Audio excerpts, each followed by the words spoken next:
உங்களை பற்றிய விவரங்களை உங்கள் நண்பன் வாயிலாக, தோழியின் வாயிலாக நான் கேட்டறிந்தாலும் உங்கள் வாயிலாக உங்களிடத்திலே ஏதேனும் ஒரு விவரம் இருக்கிறதா என்பதை தெரிந்து கொள்வதற்காக கேட்கணும்னு ஆசைப்படுறேன். கேட்கலாமா வள்ளி நாயகம்? ஏதாவது விவரம் இருக்கானா எனக்கு புரியல. என்ன விவரம் கேட்கணும் அப்படின்னா அது வேற. உங்கள்கிட்ட ஏதாவது விவரம் இருக்குன்னா இப்போ உங்கள்ட்ட எல்லா விவரம் இருக்கா? காட்டில் வாழ்ற சின்ன பிள்ளை இருக்கட்டா, பச்சை பிள்ளை, ரொம்ப முறையா ஒன்றும் தெரியாத பிள்ளை மாதிரி வேற நிக்கிற, ரொம்ப முறையா பேசுறீங்களா? என்ன முறை? இல்ல கேக்குறேன். காட்டுல வாழ்ற பிள்ளை, சின்ன பிள்ளை, கதையின் சாராம்சம் அதுதானே. நீங்க ஏதோ சிவரஞ்சனியாவது இல்லை, நீங்க ரொம்ப சாராம்சமா பேசுறீங்க. சரி, என்ன சாராம்சம் இல்லாம இல்ல ஜெயமா உன்னை சந்திக்க உடனேயே இது வரைக்கும் பேசுற பேச்சுல என்ன சாராம்சம் இல்லாம நான் உன்னை பேசிட்டேன்? நான் அப்படி சொல்லல. அப்புறம் நீங்க ரொம்ப சாராம்சமா பேசுறீங்களேன்னு சொல்றேன். பேசுனா ஆமாண்டு போ. ஏன் யார் ஆமாண்டு? அப்ப சாராம்சம் இல்லைன்னா இதனால நீங்க சாராம்சம் இல்லாம பேசுறீங்க. அப்படி சுட்டி காட்டு. ஏதாவது உங்ககிட்ட விவரம் இருக்கானா? அப்ப உங்ககிட்ட எல்லா விவரம் இருக்கான்னு கேக்குறேன். ஆமா, நான் நாரத மகரிஷி, நீ வள்ளி இருக்கட்டா, காட்டுல தெரியுற. உன்னை பத்தி கேட்டாவோ, உங்க அப்பா அம்மா பத்தி கேட்டாவோ, இல்ல உன் நாட்டை பத்தி கேட்டாவோ? நான் காட்டுல தெரியுறேன், நீங்க ஈராளு 14 உலகம் சுத்திக்கிட்டு இருக்கீங்களா? ஆமா. ஏன் அப்படி சுத்துறீங்க? அதனால எனக்கு அதிகப்படியா விவரம் தெரியும். நீ காட்டுல தெரியுற பிள்ளை, அதனால கேக்குற ஏதேனும் ஒரு விவரம் தெரியுமான்னு. இப்ப பேசுன பேச்சுல உனக்கு என்ன பிரச்சனை மூலம் தெரிஞ்சுக்கலாம். ஏதாவது விவரம் தெரியுமான்னு நீங்க என்னமோ ரொம்ப பெரிய ஆளு மாதிரி. ஏதாவது விவரம் தெரியுமான்னு நீ தெளிவுபடுத்திக்கிற அளவுக்கு இப்ப நீ பேசுற வார்த்தை வசனம் எல்லாமே நீ நாரதரையா இல்ல ஜெயமாதவனையா தெளிவுபடுத்திரு. அப்பதான் சரியா இருக்கும். இல்ல நான் உங்களை தான் கேக்குறேன். உங்களை தானே யாரை சொல்ற? ஜெயமாதவனா? இப்ப சிவரஞ்சனியா உன்னைய நான் வச்சு பேசலாமா? ஏன் பேசுங்க. உனக்கு என்ன தலையில கும்பு முடிச்சிருக்க? என்ன பெரிய ஆளு கேக்குற? ஏன் உங்களுக்கு என்ன பேசுற? நீ என்ன பெரிய ஆளு?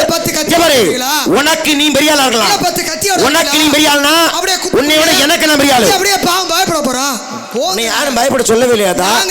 உன்னை யாரும் பயப்பட சொன்னாங்களா? விவரம் தெரிஞ்சா பேசு. உன்னை யாரும் வேணாங்களே. நீங்க கொம்பு இருக்கா நீ எட்டு, அப்புறம் உங்கள்கிட்ட என்ன இருக்கு? யாரும் உங்களை பார்த்து மிரள போறா? நான் உன்னை பயப்பட சொல்லவே இல்லையம்மா. நீ தான் கேக்குற. என்ன ஏதாச்சும் விவரம் தெரியுமானா அப்ப நீங்க பெரிய ஆளா? கேட்டது யாரு? நாங்க என்ன நீங்க கேட்டியா? நான் பெரிய ஆளான்னு கேக்குறேன். நான் வந்ததுல இருந்து சரி கதையை சாரஸ் இல்ல எப்படி இந்த பேச்சு இப்படித்தான் போகுதுன்னு தெரியும். ஆனாலும் கூட கொஞ்ச நேரமாச்சு கதையை நடத்தலாமே. ஆனா உனக்கெல்லாம் ஒரு பொட்டு கூட கதையை முறையா நடத்த எந்த அக்கறையும் இல்ல, அறிவும் இல்ல. என்ன நடத்தலைன்னு கேக்குறேன் நான். ஆமா, வந்த உடனே கதை படி கேக்குறேன். ஏமா காட்ட தெரியல? தேனாம தான் இங்க நாடகம் நடக்குது. நமக்கு எங்களுக்கு முன்னாடி இருக்கவங்களே எல்லாத்தையுமே அவங்க பார்த்தவங்க தான். எந்த நாரதரா வந்து உங்ககிட்ட விவரம் கேட்கணும்னா வேற. உங்ககிட்ட ஏதாவது விவரம் இருக்கான்னு நான் பாக்குறேன் அப்படின்னா அந்த வார்த்தைக்கு அர்த்தம் என்ன சொல்லுங்க? ஆமாமா, காட்டுல வள்ளின்ற ஒரு நீங்க வந்து பெண்மணிமான ஆளு மாதிரியும் எங்க கிட்ட என்ன விவரம் இருக்கு நீங்க கண்டுபிடிக்கிற அளவுக்கு இப்ப வரைக்கும் நீ வந்து சாமி நான் வள்ளி நீங்க நாரதர் என்னை பார்த்து எப்படி கேட்கலாம் அப்படின்னு நீ கேட்டிருந்தா கூட நான் அந்த கதை பாடல் கதை வசனம் இதை வச்சு உனக்கு ஒரு விளக்கம் சொல்லுவேன். நீ எடுத்தெடுப்புல ஜெயமாதன் உங்களை தான் கேட்கறேன்னு சொல்லிவிட்டேன். நானும் உன்னை சிவரஞ்சனி பெரிய கும்பானு கேட்டுவிட்டேன். அப்புறம் என்னத்தா கதையை முறைப்படி நடத்த? ஒண்ணு பயப்படுறதுக்கு இல்ல மூடி மறைச்சு பேசுறதுக்குலாம் ஒரு வேலையும் கிடையாது. யாரை பார்த்து எப்பவுமே எனக்கு நேரா பயப்படணும்னா யாரை பார்த்துடுறேன்? நீங்க இப்ப என்ன சொன்னீங்க? நாரதரே நீங்க பேசுங்க நான் சொல்றேன்னு நீ சொல்லியிருக்கலாம். ஆனா நீ சொல்லல. ஜெயமாதவன் நேரா என்னை பேசிட்டாமா பேசிட்டேன். அதனால என்ன பண்ண போறீங்க? உங்களால என்ன பண்ண முடியும்? உங்களுக்கு என்ன தெரியும்? உங்களுக்கு என்ன தெம்பு இருக்கு? எதுக்கு நெஞ்சடைக்க இவ்வளவு வசனம் பேசுறா? என்ன நெஞ்சடைக்க? என்ன பண்ண போறீங்க? என்ன பண்ண உன்னை எதுவும் பண்ண போறேன்னு சொல்லவே இல்லை. எங்க பேச்சு அப்படித்தான். எதுக்கு பேசுறேன்றேன்? பேச்சு அப்படித்தானே. நீ என்ன கசாப்பு கடையில வேலை ஆட்டியா? இல்ல நீங்க எப்படி பேசணும் பேசிட்டு இருக்கா? நீங்க எப்படி பேசணும்னு எதிர்பார்க்கறீங்கன்னு கேக்குறேன். விவரம் பேசணும் எதிர்பார்க்கறேன். எப்படி எப்படின்னா என்ன என்ன விவரம்? எனக்கு புரியல. என்ன விவரமா? நீங்க என்னன்னாலும் பேசுங்க. புராண இதிகாச இலக்கியம் காப்பியம் வர்றாரு 10 பாட்டு 8 தொகை பேசுங்க. உனக்கு அந்த அக்கறை இல்லையா? பேசுங்க. வரிஞ்சு கட்டிட்டு வரல மட்டும் குறியா நிக்கிறா? ஏன் என்ன உங்கள்ட்ட பேசணும்? ரொம்ப அமைதியா பௌவியமா சுவாமி அவர்களே அப்படிலாம் எனக்கு பேச. நீ என்ன எதிர்பார்க்கற? நான் ஆச்சு இன்னைக்கு உன்னை எதிர்பார்க்கறேன்னு வச்சுக்கோமே. உன் எதிர்பார்ப்பு என்ன தெரியுமா? உண்மையான விஷயம். வர்ற நாரதர் எல்லாமே உன் முன்னாடி பம்பிக்கிட்டு பவியமா அப்படிலாம் எனக்கு எந்த அவசியம் இல்லை. நான் உங்களை கேட்கிறேன் அப்படி இருக்குன்னு எதிர்பார்க்காத. உங்களோட கனவுல கூட அப்படி ஒரு சம்பவம் நடக்க போறது இல்லை. உங்களோட எதிர்பார்ப்பு என்ன தெரியுமா? மித்தவங்ககிட்ட பேசுற மாதிரி இங்க என்கிட்ட ஒரு வார்த்தையாவது கூட பேசணும் நீங்க நினைக்கிறீங்க. ஏன்னா அது இல்ல, அது உலகழிஞ்சா நடக்கும். வேற என்ன? வேற என்ன? மத்த பிள்ளைகள்ட்ட பேசுற மாதிரி உன்ட பேசலாம்னு நான் அப்படி ஆரம்பிக்கவே இல்லை. உன் மீது எனக்கு தனிப்பட்ட மேல மரியாதை இருக்கு, மரியாதை இருக்கு. ஆனா அதுக்காக நீ சொல்ற வசனத்துக்கு நீ போடுற சட்டத்துக்கு நான் ஆளு கிடையாது. சரியா? நான் என்ன சொல்றேனோ அது புரிஞ்சா நீ மறுத்து பேசு. இல்ல விவரம் பேசுறியா? இல்ல மரியாதை இருக்காளுதான். எப்படி எனக்கு வயசுலயும் நீங்க 7-8 வயசுக்கு மேல இளையாளுதான். இந்த தொழில நீங்களும் சின்ன வயசுல அந்த ஆளுதான், நானும் சின்ன வயசுல உங்க வேஷம் போட்ட ஆளுதான். ஆனா அனுபவத்திலே இந்த தொழில் அனுபவத்திலே உங்களை காட்டிலையும் நான் 7-8 வருஷத்துக்கு மேலே எனக்கு வந்து அனுபவம் இருக்குது இந்த தொழிலில் பேசுறதுக்கு. ஆனால் நீங்கள் எந்த மேடையிலையுமே உங்கள் வார்த்தையிலிருந்து தான் மரியாதை வருதுன்னு சொல்கிறீங்களே தவிர எந்த ஊர்லையாவது எந்த மேடையிலையாவது மரியாதையை நீங்கள் பேசுகிறீங்களா? இல்ல. திமிரு, ஆணவம், அகம்பாவம், விஷம். உங்க சந்திக்கிற ஆளை பொறுத்து தான் பேசுற விஷயம், பேசுற விதம் மாறுபடும். மரியாதை மனசுல இருக்கணும். உன் வாய்க்கு உன் திமிருக்கலாம் உன்னுடைய மரியாதை பேசணும். முதல்ல மரியாதை பேசணும். எடுத்த எடுப்பிள்ளைங்க எப்படா சண்டை கட்டி ஏறலாம் ஏறிக்க. யார் ஒண்ணு வேணாம்னா நல்லா சண்டை கட்டு, நல்லா திமிருத்தனம் பண்ணிக்க. நானும் பண்றேன், ஒன்றும் தப்பு இல்லையே. மரியாதை என்னைக்கு நடந்திருக்கேன்னா எதுக்கு உனக்கு மரியாதை வரணும்? நீங்க தான் சொன்னீங்க. ஆமாமா, தனிப்பட்ட ரீதியில தனிப்பட்ட முறையிலே ஒரு நல்ல பேச்சாளி திறமசாலி மரியாதை இருக்கு. ஆனா உனக்கு மரியாதை பேச முடியாது. அப்படி நீங்க ஆரம்பிச்சு எடுத்து எடுப்புல ஆரம்பிக்கிறீங்க. நான் கதைப்படி ஒரு வசனம் சொல்றேன். இப்ப கதை பாட்டு பாடலாமா வேணாமா? அது உங்க இஷ்டம், பாடுங்க. பாடாம ஏன் இஷ்டம்னா நீ பாட விட்டியா? நீ ஒரு ஏதேனும் விவரம் தெரியுமா? சாமி கேளுங்க சாமி, எனக்கு என்ன வருது நீ காட்டுறேன் அப்படின்னு பேசணும். இல்ல எனக்கு மேடைக்கு பாக்க உங்களுக்கு என்ன இவ்வளவு வெறுப்பு? அப்படியே பத்திக்கிட்டு எரியுது. வெளிப்படையா சொல்லணுமா? சிவரஞ்சனி பேரை கேட்டாவே எனக்கு இல்ல நிறைய பேருக்கு எரிச்ச வரதான் செய்யும். அதுல உன் முகரையெல்லாம் பார்த்தோம்னா மேடையில உங்க பத்திக்கிட்டு வருது. எனக்கு அதுக்கு மேல பத்திக்கிட்டு எரியுது. அரட்டு முறை என்ன தப்பு? என்ன செய்வா? ஆள் இல்ல பாருங்க. என்ன பாதனால சவுடால ஆள அரக்க அப்படி உலக்க மருந்து சவுடால குதிக்கிற. என்ன குதிக்கிற? நான் பாக்கல. நீங்க வந்து இப்படி நின்னீங்க. ஆமா, நான் அரங்கேட்ட நாடத்துக்கே நீதான் வள்ளி. அதுக்குள்ள இப்படி வளர்ந்துட்டீங்கன்னா இல்ல இப்ப நான் உன்னை சண்டை கட்டி ஏறேன்னு இவ்வளவுதான் நீ கோவப்படுறீல. எப்படி நீங்க மரியாதை நடக்கிறீன்னு? ஏன் அரங்கேட்ட நாடகம் 2006 நான் 5வது படிக்கும் போது அன்னைக்கு யாரு தெரியுமா நாரதரு? ஞாபகம் இருக்கா இல்ல உனக்கு? நீ மறந்துருப்பேன்னு நினைக்கிறேன். நான் ஞாபகப்படுத்துறேன். தெய்வத்திரு முத்தப்பா மாமா தான் நாரதர். அதுக்கப்புறம் உன்னையோட ஆறுமுகப்பா நாரதர் வரையிலும் நீங்க வந்திருக்கீங்க. நான் வந்திருக்கேன். ஆனா என் முதல் அரங்கேற்றத்துக்கு அவர் நாரதர். 2 பேருமே அவருக்கு உனக்கு ஒரு வயசா? இல்ல இல்ல இல்ல ரொம்ப வயசு. உன்னை விட கொஞ்சம் வயசு மூட உள்ளானே. 2 பேருமே அப்ப மட்டும் நெஞ்ச நிமித்தி கட்டி ஏறின சண்டைக்கு அவர் ஆறுமுகப்பா அப்பா, அவர் அண்ணன்.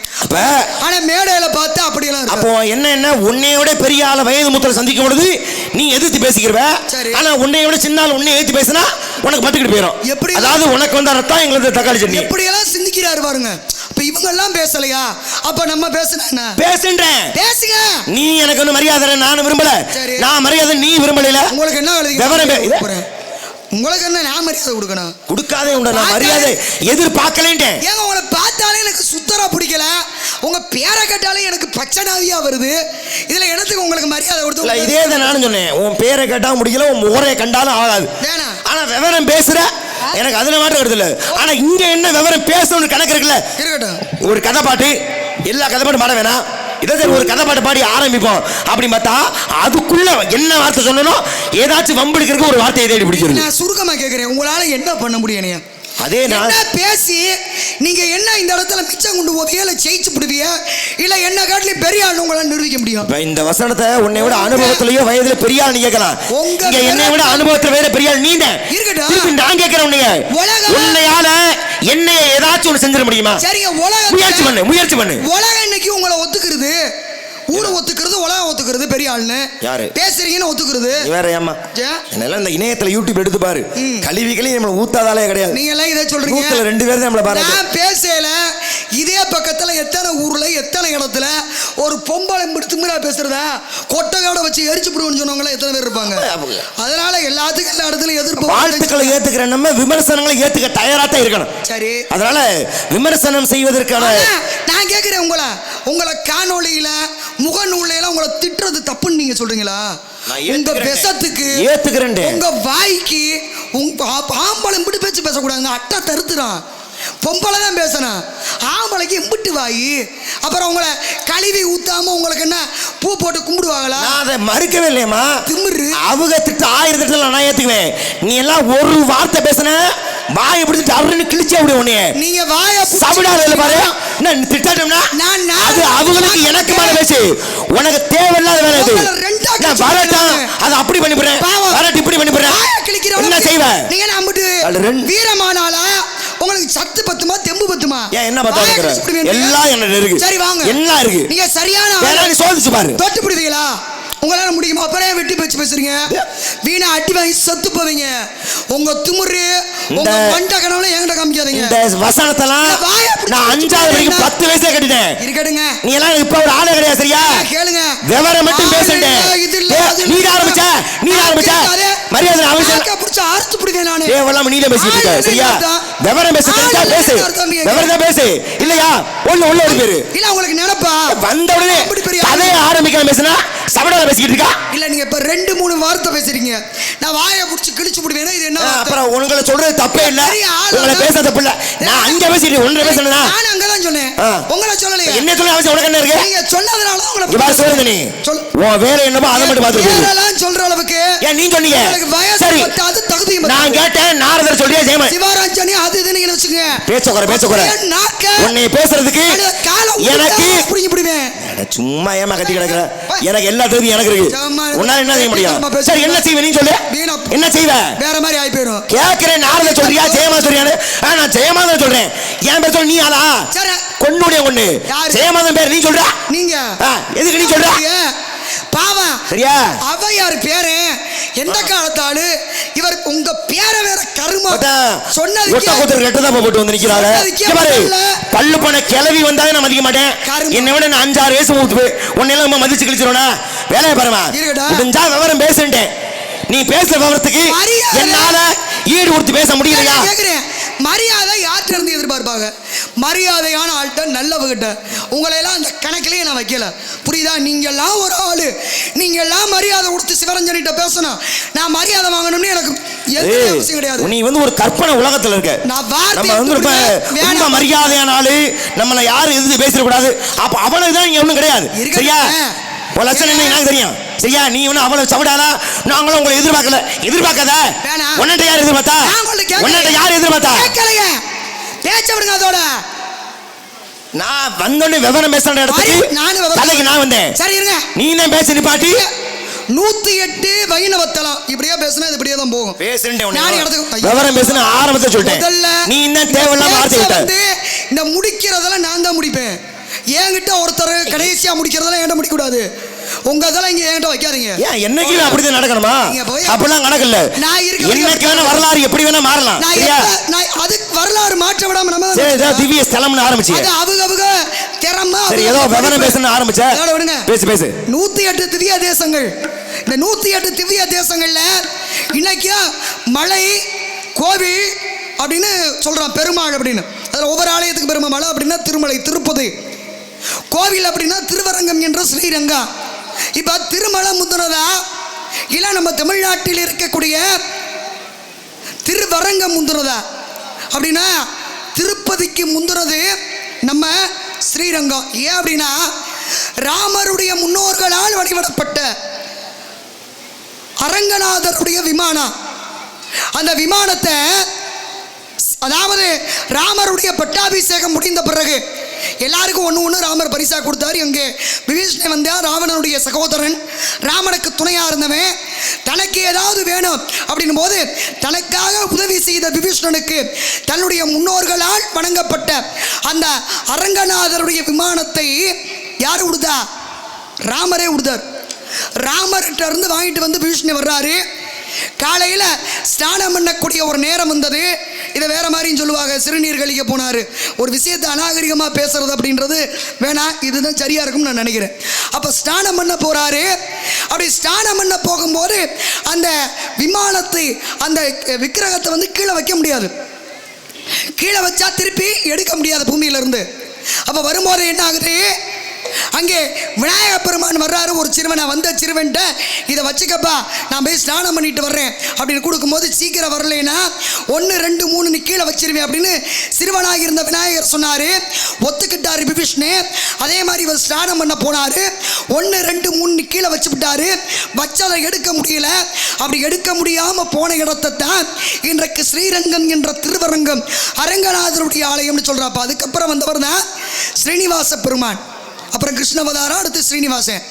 அப்ப முந்தினது எது அப்படின்னா திருப்பதிக்கு முந்தினது நம்ம தமிழ்நாட்டில் இருக்கக்கூடிய அரங்கநாதருடைய கோவில் என்பது, அதுவும் பூலோகத்தினுடைய வைகுந்தம் என்பது நம்ம எல்லாருக்கும் பெருமை. அங்க அந்த விக்கிரகத்தை அவர் வாங்கிட்டு வந்ததுனால ஒரு பெருமை நமக்கு கிடைச்சிச்சு. விவரம்ன்ற இடத்துல நீ வந்து நின்ற பொழுது நானும் தயாரா தான் இருக்கேன். எப்படி விபீஷன் என்பவன் அப்படிப்பட்ட ஒரு சிறப்பான ஒரு இறைவனை வழிபடவன் வந்த பொழுது இலங்கைக்கு கொண்டு போகலாம் நினைக்கும் பொழுது அது இந்த தமிழ் மண்ணிலே அமைந்தது ஸ்ரீரங்கம் என்று சொல்லக்கூடிய திருவரங்கமாக. ஆனா விபீஷனுக்கு அண்ணே ராவணே தன்னுடைய நாடு நலம் பெறுவதற்காக பிராணலிங்கம்னு ஒரு லிங்கம், அந்த லிங்கத்தை வாங்கிட்டு போறான். ஒருவேளை அந்த பிராணலிங்கத்தை அவன் இலங்கையிலே பிரதிஷ்டை பண்ண அப்படின்னா இலங்கையை ஒன்றும் பண்ண முடியாது, ராவணனை எதுவும் செய்ய முடியாது என்பதற்காக அதே விநாயகர் வருகின்றார். இதே போல அதே கதையும் அமைக்கப்பட்டிருக்கோம். கீழே 3 என்பதற்குள் நான் அழைப்பேன், வரலைன்னா கீழே வச்சிருவேன் சொல்றாரு விநாயகர் பெருமான். இவனும் போறேன் ஒத்துக்கிட்டேன். ஆக 3 விரைவாக எண்ணி கீழே வச்சாரு. வச்ச லிங்கத்தை எடுக்கும் பிற்பட்டான் ராவணன். ஆனா வச்ச லிங்கத்தை அந்த ராவணனால சிறிதளவு கூட பெயர்த்து எடுக்க முடியவில்லை. லிங்கத்தை தான் பெயர்த்து எடுக்க முடியல. லிங்கத்தில் ஆவடை ஒன்று இருக்கு தெரியுமா, அந்த ஆவடை பெயர்ந்த கையோடு வந்ததாம். அப்ப ராவணே பிராணலிங்கத்தை கொண்டு போற இலங்கைக்கு, அவன் இலங்கைக்கு கொண்டு போக நினைச்சத இலங்கைக்கு கொண்டு செல்லாமல் இதே தமிழ் மண்ணில் அந்த லிங்கம் இன்னைக்கு திருக்கோகர்ணம் என்று சொல்லக்கூடிய ஸ்தலத்தில் இன்னைக்கு தமிழ் மண்ணில் விளங்கி கொண்டிருக்கிறது. அப்ப எப்படி பெருமாளை இலங்கைக்கு கொண்டு போக விபீஷணன் நினைச்சானோ அதே மாதிரி ராவணன் கொண்டு போக நினைச்சான். ஆனா கொண்டு போக முடியல. இன்னைக்கு திருக்கோகர்ணம் என்று சொல்லக்கூடிய ஸ்தலத்தில் இருக்கா.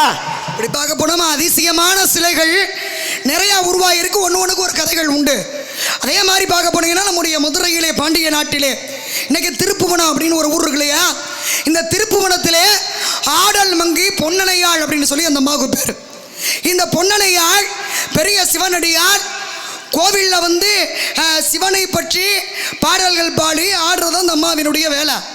அப்ப தன்னிடம் இருக்கக்கூடிய பணத்தை வச்சு சிவனடியார்களுக்கு உணவளிக்கிறார்.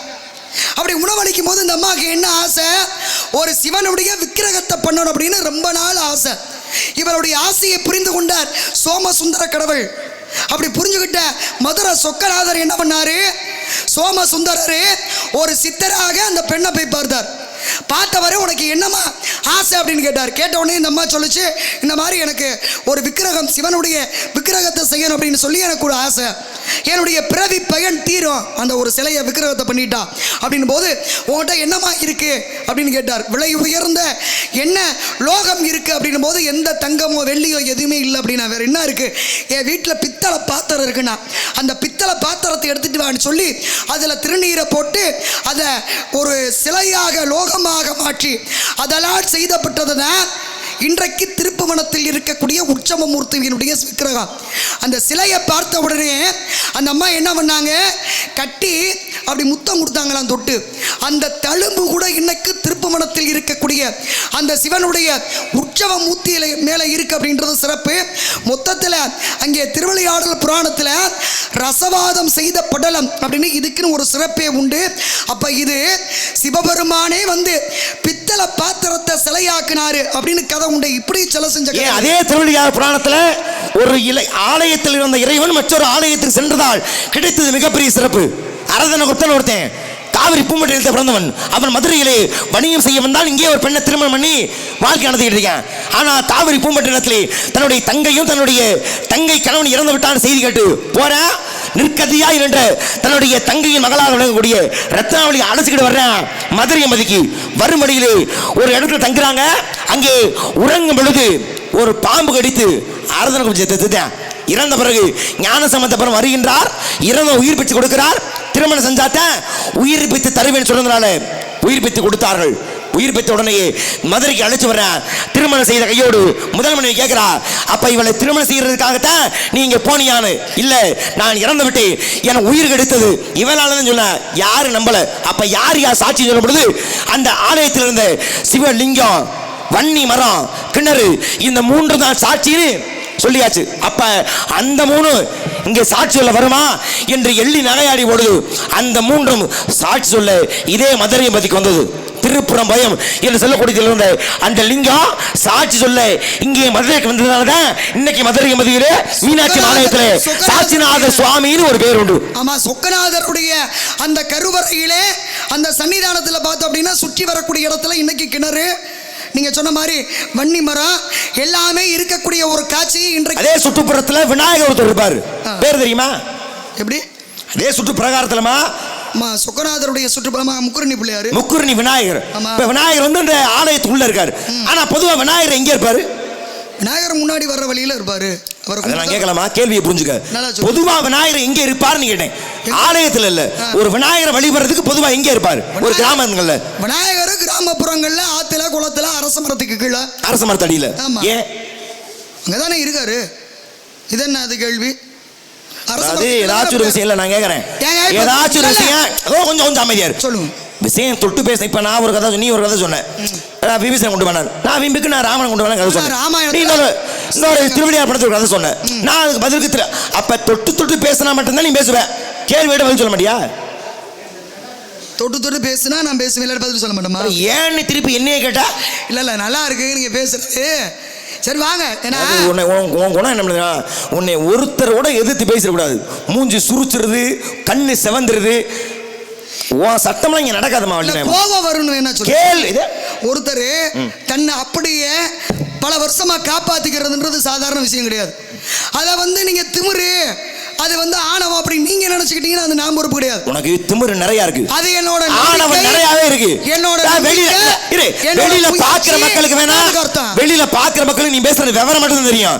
ஆனா உனக்குள்ள எவ்வளவு மண்டகனம் இருக்குன்னு இப்ப இல்ல 10 வயசுல நான் பாத்துக்கிட்டு இருக்கேன். ஏன் நீங்க என்ன, நீங்க ரொம்ப நல்ல மனுஷனா? நான் மண்டையானவன், திமிரானவன் நான் சொல்லவே இல்லம்மா. உங்களுக்கு ஆனா நீ நான் சொல்றத ஒத்துக்க மாட்டேவதியா? மண்டகனம் இருக்காதா? சரி கேட்ட கேள்வி பதில் சொல்லு. போங்கங்க. கேட்ட பதில் சொல்லு. நான் போக முடியாது. உன் சரிக்கு நான் போவேனா? நீங்க எந்த ஊர்ல வாங்க போறீங்கன்னு எனக்கு தெரியல. எந்த ஊர்ல வாங்கிக்கிறேனே? கொலவழி ஆக போகுது. ஒரு 10 லட்சம் இருந்தா கூட வாங்கிக்கிறேன். ஏங்க வாங்க போறோம். நாங்க எல்லாம் பெரிய பெரிய ஏழ்ற சண்டைகள் பாத்தீங்க. நீ நல்ல ஏழ்றதான். புதுசா ஒண்ணு எனக்கு சண்டை நான் இது பண்ண போறது கிடையாது. வசனம் மட்டும் எப்படி மனப்பாடம் பண்ணிட்டு வந்துருவியோ? இல்ல நீங்க என்ன பண்ண? கேள்வி கேட்டீங்க. சுயகவி சுந்தரமா கேள்வி கேட்டீங்க. என்ன பேசுவீங்களோ? ஐயா போங்கங்க. விவரம் பேச வந்த அப்புறம் விவரம் மட்டும் பேசிட்டு இருக்கீங்க. ஐயோ நான் அப்புறமா என்ன செய்வா? என்ன அப்புறம் நீங்க எப்படின்றீங்க? என்ன செய்வா? அப்புறம் எப்படின்றீங்க? கேள்வி கேட்டா பதில் சொல்ல மாட்டேன். கதை சொன்னா தொட்டு பேசுற. நீங்க எல்லாம் படம் காமிக்கல. அண்ணே எங்க வரீங்க? அண்ணே எங்க போறீங்க? ஒண்ணுக்கு ரெண்டு வராதா? சீக்கிரம் வேலை பாருமா. போயிட்டு வருவாரு. எதுக்கு போக கூடாது? எவ்வளவு சவுடால் வரும் உனக்கு.